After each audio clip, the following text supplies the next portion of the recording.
Would you like to know what a renoviction in Alberta looks like?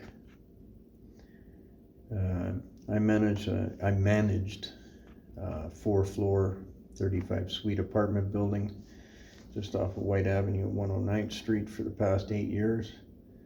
The building got bought and taken over at the beginning of the month. I was to have until the end of the month.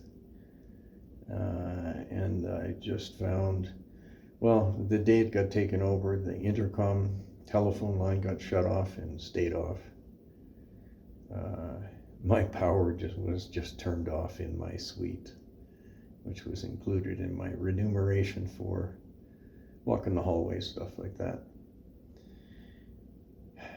This company is known for jacking the rent immediately. They did it to the building next door, and it burned down right after it was renoed. I need help.